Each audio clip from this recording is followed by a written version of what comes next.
Way back into the distant past, when he was like 15, he joined a mail-in movie club, 11 days for pennies.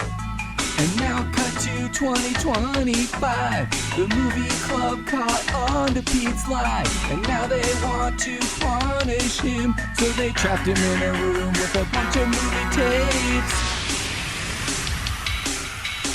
Pete didn't want to pay for the movies he got in the 90s. He'll have to watch random horror tapes and tell us about gore and probably some rape. Now keep in mind, Pete didn't pick.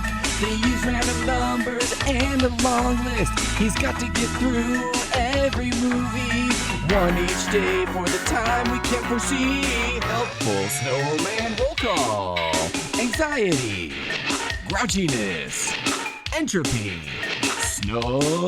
If you're wondering why he did this song and other FAQ facts, just shut up and listen to this show, or fuck it, take a nice nap.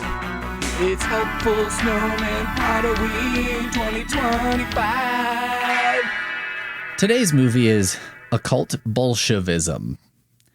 And let's just start right off. I'm going to define Bolshevism with a definition that I stole from somewhere because I didn't really know what it meant. I've heard the word Bolshevik, but never Bolshevism. So here we go. Bolshevism, derived from Bolshevik, well, there you go, is a revolutionary socialist current of Soviet Leninist and later Marxist-Leninist political thought and political regime associated with the formation of a rigidly centralized, cohesive, and disciplined party of social revolution focused on overthrowing the existing capitalist state system, seizing power, and establishing the, quote, dictatorship of the proletariat, end quote. All right. So now we know. This is the most educational, 35 seconds that has ever happened on this podcast. That was the most legitimately educational thing that has happened. And just in case anyone's listening to this thinking that something like that will happen again, turn this off immediately because it's not going to. Basically, in this movie, a bunch of Japanese people, it's a Japanese movie, and a bunch of Japanese people, it's not just a... well, yeah, for some reason, it's all Japanese people. And it's a, Marxist-Leninist thing. I don't know.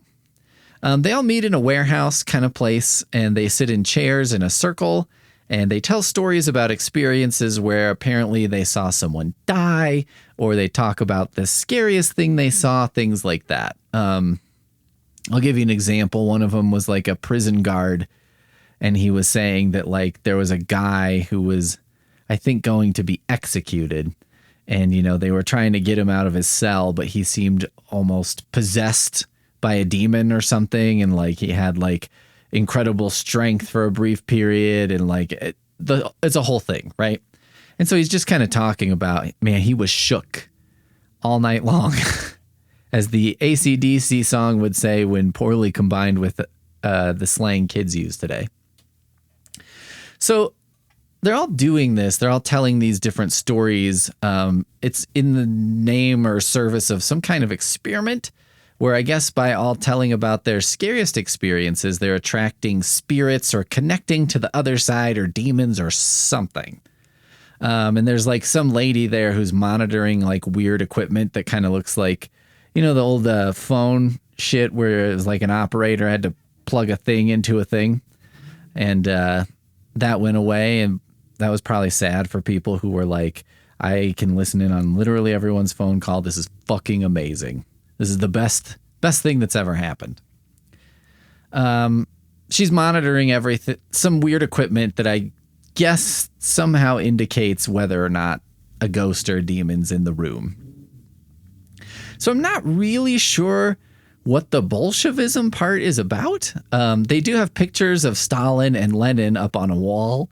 And at one point they take a break from their midnight society activities to play what I assume is some kind of Russian song. And they sort of salute the pictures. It's I don't know, a national anthem moment, but with stuff I don't understand. But that that's as far as I understand the Bolshevism aspect. I'm going to say this. I've sunk far enough into this punishment that I've been dealt by Columbia House that I didn't hate this. Like, it's a really loose framework for a group of people basically telling spooky stories. You know, it's almost just a film version of people telling campfire stories, but it has stuff in it. Do you know what I mean? Like, the characters are saying things and they have different stories to tell. And there's like enough things in this movie that I understand why they made a movie, like why the filmmakers were like, maybe we should make a movie. I think I have enough. I have an idea to make a movie. And you know, like this is a movie where they had more to say than they had to show. So like there's not much, they don't show much. Like it's a lot of shots of the people sitting in the chair telling the story and like the camera very slowly zooming in on them and stuff like that. But you know, like that's what the movie is. And they made this movie in a format that makes sense. The environment is like, I don't know, it's interesting enough. It's like a factory or something like that. So it's like not unpleasant to look at. And like it's well lit, you know, instead of being super dark and whatever. And like you can see everything you're supposed to see and you can hear what everyone is saying. And that's where we're at right now as far as this Podoween goes, is that's enough for me. I mean, I don't know, at the risk of sounding like a weeb, like the Japanese movies I've seen for this project, the two, Aikini Man and this one, like they fare a lot better than the shitty Western movies I've seen. Just in terms of A, raw competence, and B, like at least seeming like they had some kind of a story. Now this could easily be, I'm very aware that this could easily be because like the truest crap, the crappiest of the crap from Japan probably doesn't make its way to the United States most times, right? Most times it's probably like, well, if something really sucks in Japan, it's not like it comes over here and we're like, it's fucking amazing. But, so, you know, that's entirely possible. But I'm also open to the possibility that shitty indie Japanese horror movies are better than shitty indie American horror movies. I'm not suggesting that this is the truth. I'm just open to the chance that it's true based on this very unscientific, randomized experiment that I'm working on. By not my choice. But, you know, that's part of the beauty and like the wonder of this whole thing, right? Like being open to new experiences and maybe new cultural norms and taking a little trip into other people's heads. And it's like a great time to be alive in some ways, you know, like at least in terms of access to this wonderful plethora of choices in entertainment. Anyway, tomorrow's movie is called Toxic Retards. I'm going to rate Occult Bolshevism on a scale of political systems. Fascism being a 1, democracy also being a 1, monarchy being a 1, and communism being a 1. Which I guess means this movie gets a 1, which isn't totally fair. But hey, if you're looking for fairness, maybe don't go to the government. It's hopeful Snowman Podoween 2025.